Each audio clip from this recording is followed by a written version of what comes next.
தீபாவளி திருநாளை ஆலடிப்பட்டியான் ஸ்வீட்டோடு கொண்டாடுங்கள். சென்னையின் மோஸ்ட் லவ்ட் பிராண்டுடன் உங்கள் தீபாவளி தித்திக்கட்டும். தென்காசியில் கொட்டி தீர்த்த கனமழையால் குற்றால அருவிகளில் காட்டாற்று வெள்ளம் ஆர்ப்பரித்து செல்கிறது.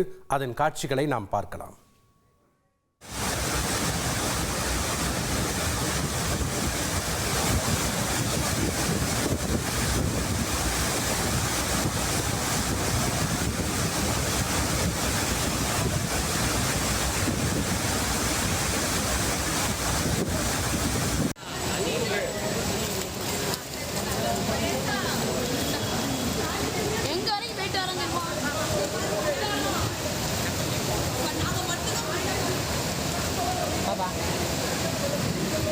செய்தியாளர் தங்கம் வழங்க நாம் கேட்கலாம்.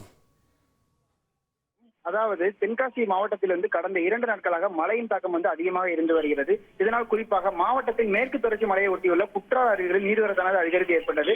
அதன் தொடர்ச்சியாக இன்று காலை முதல் மாவட்ட நிர்வாகம் குற்றால அருவிகளில் முன்னெச்சரிக்கை நடவடிக்கையாக சுற்றுலா பயணிகள் குளிக்க தடை விதித்தனர்.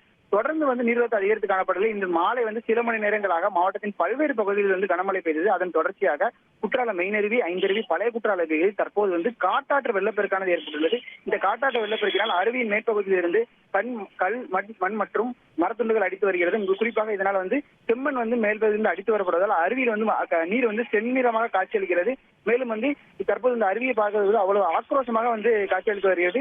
மேலும் இப்போ மாவட்ட நிர்வாகம் சார்பில் காவல்துறை தற்போது அருவி பகுதியில் தீவிர கண்காணிப்பு பணியில் ஈடுபட்டு வருகிறது. சுற்றுலா பயணிகளின் பாதுகாப்பை உறுதிப்படுத்துவதற்காக தொடர்ந்து பாதுகாப்பு பணியில் ஈடுபட்டு வருகின்றனர். நன்றி தங்கம், உங்களுடைய கள விவரங்களுக்கு. தீபாவளி திருநாளை ஆலடிப்பட்டியான் ஸ்வீட்டோடு கொண்டாடுங்கள். சென்னையின் மோஸ்ட் லவ்ட் பிராண்டுடன் உங்கள் தீபாவளி தித்திக்கட்டும்.